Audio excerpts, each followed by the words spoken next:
A massive flood in the northwestern United States leaves a couple trapped on the roof of their car. We were helpless. There was nothing we could do except hold on to each other and pray that we stayed there and that nothing hit us off. A freak storm drops wet 100-mile-an-hour winds, bringing a forest crashing down around a camping family.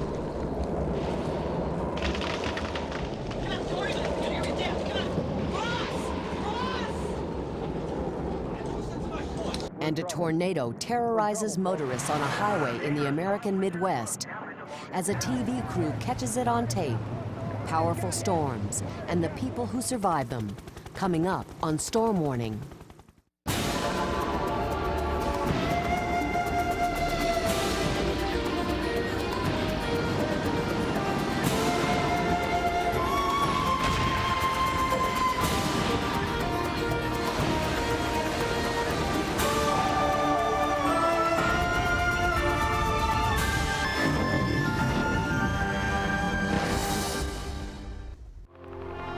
It's the start of the new year in the American Northwest. Record snows have buried the high Sierras of Northern California, and meteorologists are worried.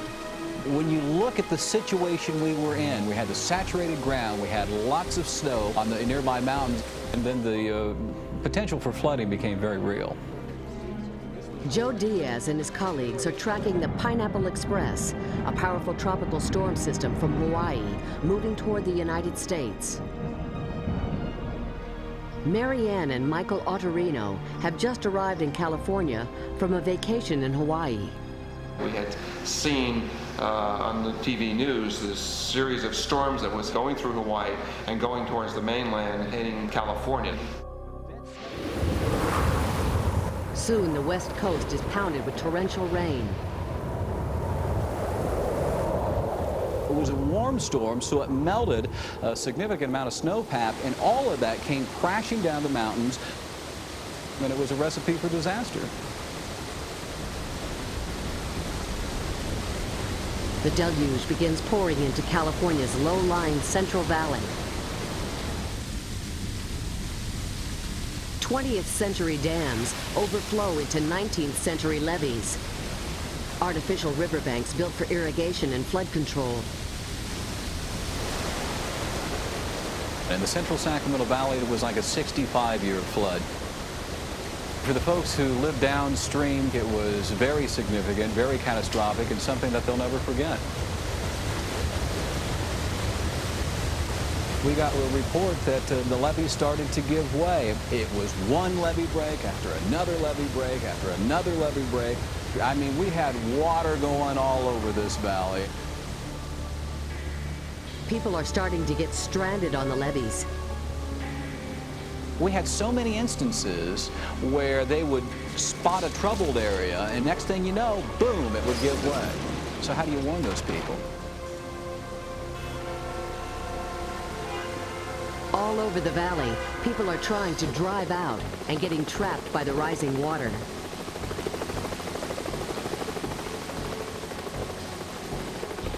Mike and Mary Ann Ottorino are following the news reports and think they're on high enough ground. That afternoon, we went out to the levees. Even at that point, had no idea of the imminent danger that we were in. But after returning from looking at the levees, the Ottorinos hear a knock at the door. There was a sheriff's deputy who said you've got 15 minutes to get out, the levee has broken.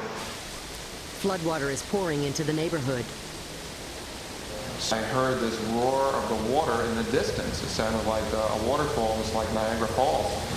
Saying, this is really serious, it's urgent, and we really need to get out of here. Everyone begins trying to drive out. The Ottorinos' escape route takes them across a low-lying causeway. We went from almost a dry road to water that was almost a foot deep immediately. And we saw what really was the river right in front of us rolling across the road. And the water just kept coming up, and eventually the car stalled. Within 5 minutes, it was up inside the car, and within 10 minutes, it was up almost to the top of the roof. It rose very rapidly. Their only way out is up. They scramble onto the roof of the car.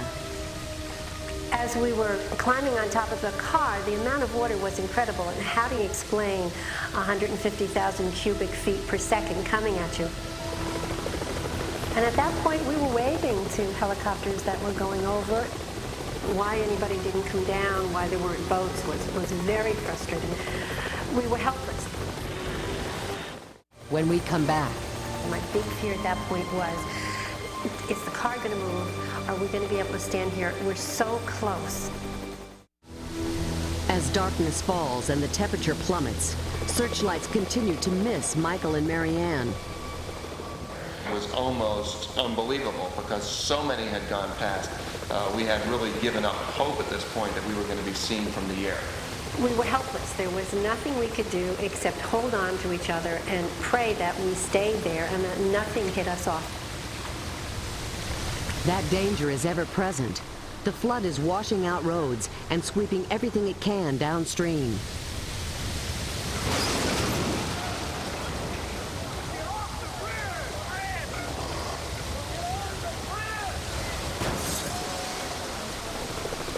For the couple trapped in freezing water, the night seems to go on forever.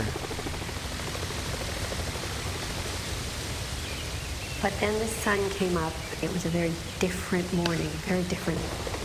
With the light come more helicopters. The first 4 helicopters came on either side, and they were Army helicopters assessing the damage. They were not looking for us. We didn't even bother to make noise. And then this other helicopter came down. It's a Coast Guard rescue helicopter, and its pilot has spotted the Adorinos. My big fear at that point was, is the car going to move? Are we going to be able to stand here? We're so close.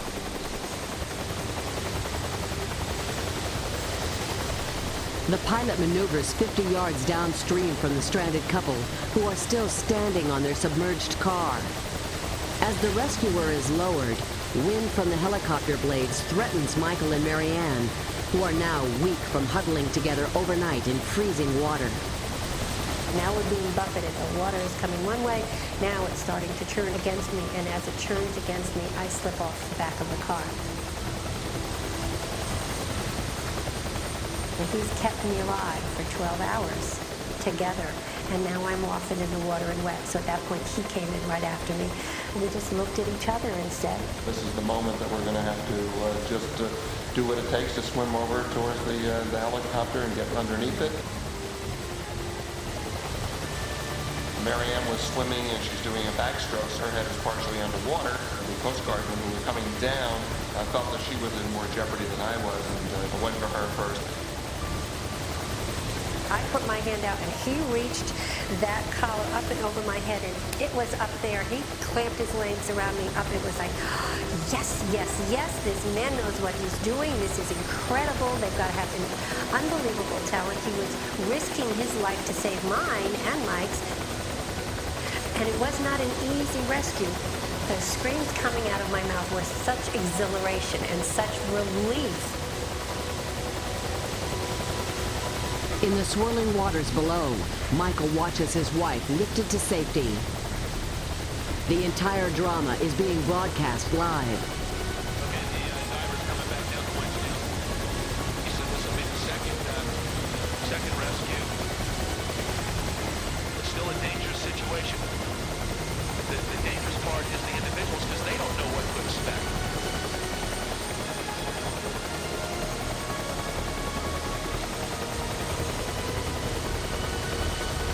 Now we've got the ring around him, and again the winch operator will bring him right on up.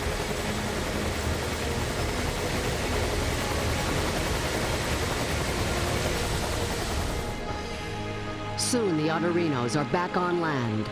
Marianne bounces back quickly from her long night in freezing floodwater.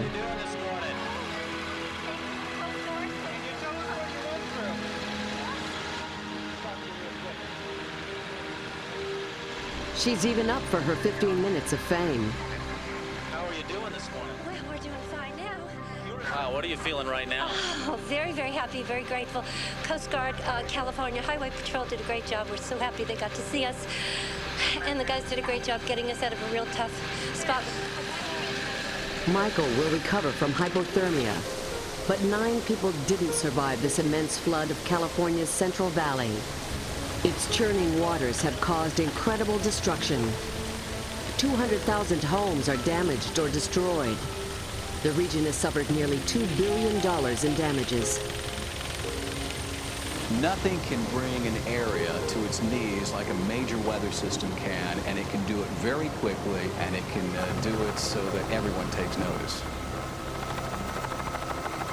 The Great Northern California flood got more than Mike and Marianne Otterino's attention. The long night spent huddled in freezing water taught them something about themselves. I think we can kind of rise to any challenge, and I think Mike and I could kind of, at this point, feel that if we really want to do something, we will do it. We wanted to stay alive, and we had the ability to do it. A freak storm in a forest brings trees crashing down on campers. It was so loud. A tree hit the camper right away. At that point, we were screaming, and we started running. It's July, and the northern United States is having its worst heat wave on record. Urban areas from New York to Chicago have reached the boiling point. Over 100 people have died from the heat.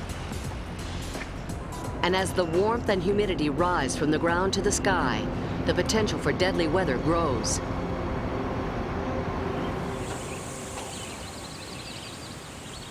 To escape the over 100-degree temperatures, the Hansen family has come to upstate New York's Adirondack Lakes region.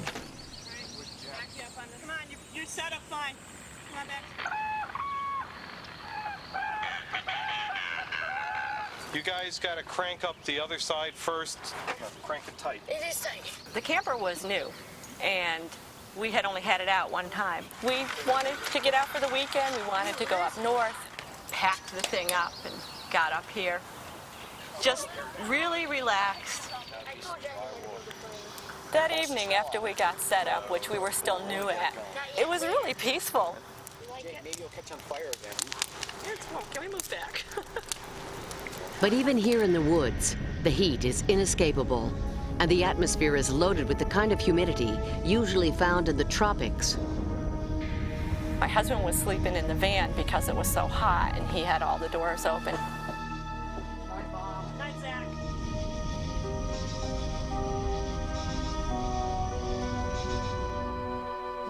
John Cannon works the night shift at the National Weather Service station, 50 miles away. In the early morning hours, he sees the heat and humidity evolve into something strange and threatening.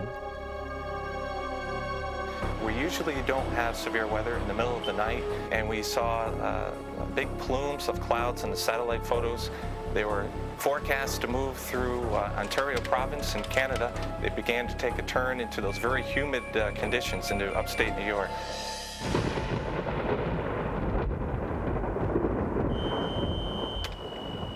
Our Doppler radar began to show alarms.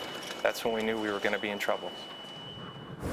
And it crossed the border into the United States at around 4 in the morning, and it was racing to the southeast towards our area at about 70 miles an hour, so we didn't have too much time.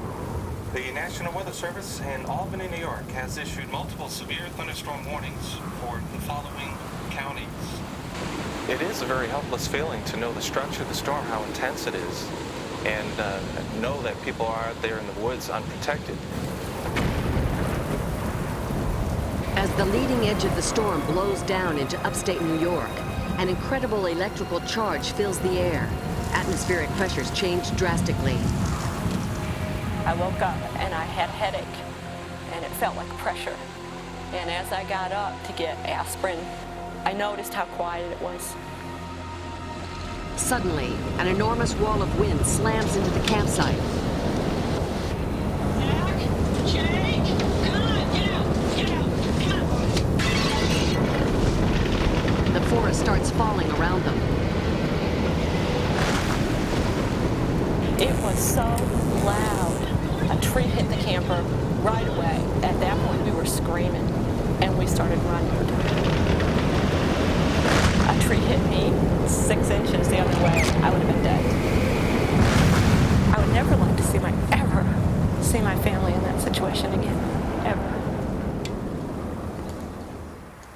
Other campers have gone through the same nightmare. I was sleeping in the tent. Next thing I know, I'm airborne, and I couldn't unzipper the door to get out. It just exploded. My whole trailer is up on its side, and I'm looking at the ground. I'm saying, something's wrong. It sounded like a monster, a giant coming through the woods, just crunching, crunching, crunching noise. And that's when the first tree came through the trailer, literally like a butter knife. The storm has cut a swath of downed trees, 20 miles wide and 200 miles long. We knew there were going to be casualties. We knew we'd be reading that in the paper the next day. Most of the people who died were from falling trees. There was no way to escape it. You're in the middle of a very dense woodland, and when you're out camping or in a tent, there's nowhere for these people to go. 5 people have died, and rangers are out looking for more survivors. The storm covered an area of about 1 million acres. I had a serious problem with people back in camping.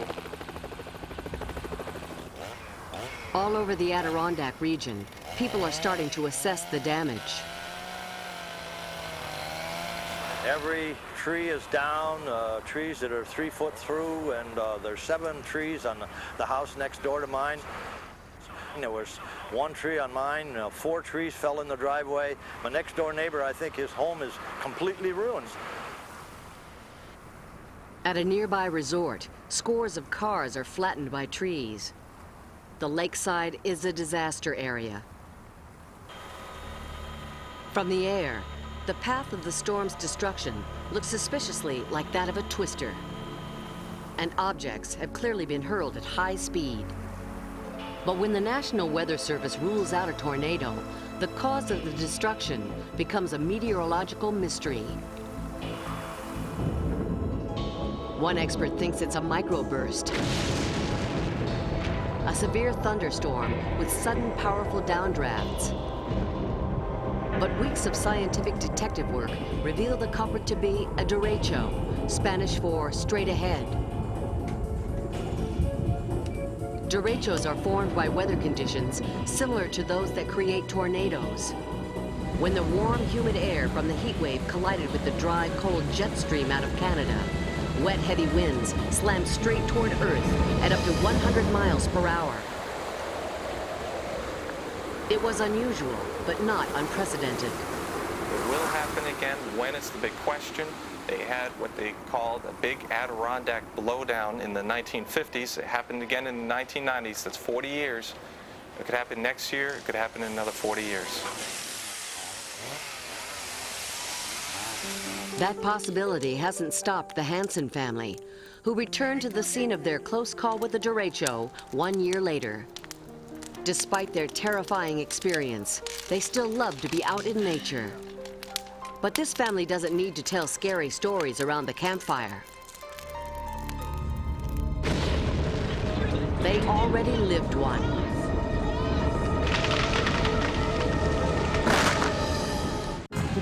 When we come back, motorists run for their lives as a tornado comes barreling straight towards them. It's passing, there's debris on the ground. It's passing over 36 right now. Dear God, we're in trouble. We're in trouble, folks. In the American Midwest, the weather has gone wild. Dr. Brian Jewett and his colleagues, atmospheric scientists from the University of Illinois, have been tracking unusually erratic winds and a low pressure disturbance for the past 2 days. Yeah, that's great. So the real dry push is still, this time is still probably right back here, and the cold front proper is well out. And, you know, can't really see the warm front all that well in the wind field, which is kind of interesting, though I know it's there in the dew point field. A sudden change in wind flow of warm, moist air from the southeast is about to hit colder, drier air above. The collision of these two forces creates giant thunderclouds known as supercells. These supercells can give birth to large and deadly tornadoes. As the scientists head out to follow the storm in central Illinois, the ultimate mistake will be to put themselves in harm's way. Yep, look at that. Look at that clouds rapidly descending down. Incredible. Definitely. Major rotation with that possible tornado right in front of us, guys. Keep an eye on it. The tornado touches ground several hundred yards in front of them near a highway overpass. Scientific curiosity quickly turns to fear. Watch out for debris field, 11 o'clock with the traffic here. Let's just make sure nothing's in the road. Too close. Too close. You see it? Debris right in front of us. Don't go any further, guys. Don't go any further. You're close enough. It's right there. Under the overpass, TV weatherman Dave Dahl and his crew position themselves, hoping to capture the deadly twister as it touches ground. We got up underneath an overpass, and a lot of people started to gather. Other cars came along and started to ask us questions. Where is the tornado? And then once we saw it actually touch down, that's when we got excited. It's passing. There's debris on the ground. It's passing over 36 right now. Dear God, we're in trouble. We're in trouble, folks. A car! Car just got hit. Car just got flipped over. Get down, guys. Everybody get down. You can see the funnel. It's going to miss just to the north, guys. Passing just to the north of us. Get down, John. Get down. Don't look. Lay as flat as possible. Don't let any air get underneath you. Be careful, guys. The inflow winds can get really strong, even close to this thing. Listen to the squealing. You hear the sound? Look it up there. Look at the cloud. Look at it. Here it comes. Hang on, you guys. Hang on, you guys. Hang on, you guys. My God. My God. My God.